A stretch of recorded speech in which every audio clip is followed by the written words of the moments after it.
In Nigeria, consumers are complaining about the rising cost of living, with the cost of essential goods like sugar going up by a significant margin.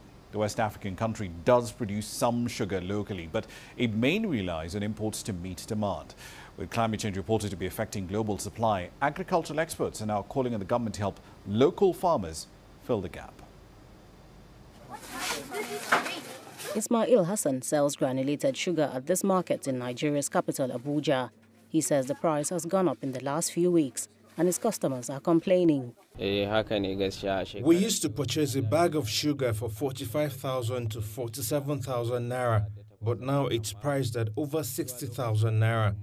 While customers initially bought it at the lower cost, complaints have risen and some have ceased purchasing due to the increased price. The price of sugar has been on the rise in recent months, reaching an 11-year high last year. According to Nigeria's Sugar Development Council, despite the government's efforts to increase local production of sugar, the country has relied majorly on importation in the last 3 decades. And if prices continue to rise, retailers like this may not be able to afford it for much longer. Dutch bank Rabobank says rising prices are linked to El Nino, a naturally occurring climate pattern that takes place when sea temperatures in the eastern Pacific rise. This tends to make conditions in major sugar exporting countries such as Thailand and India drier than normal. Last year, India banned mills from exporting sugar, halting shipments for the first time in 7 years as a lack of rain cut cane yields. It has affected agricultural production because it has changed the patterns of rainfall.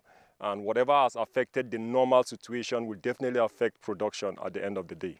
Experts say the government needs to subsidize sugar imports in the short term while exploring climate-friendly systems of agriculture. I feel that the government should come in and see a way of how they could bring in incentives. And for the fact that we are importing a lot of sugar, as it stands, they could actually help us in the forex and give our importers a little relief in terms of forex, give them foreign exchange for a lower price, just to see how they could cushion the effect.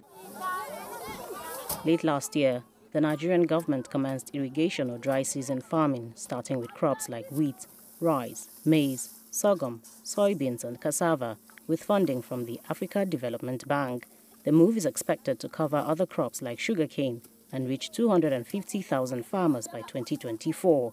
It has also unified the exchange rate between the naira and the US dollar needed to import goods and close the gap in the official and black market rates. But for now, consumers and traders like Ismail will have to endure the rising cost of sugar, affecting business and livelihoods. Ajek Mangut, CGTN, Abuja.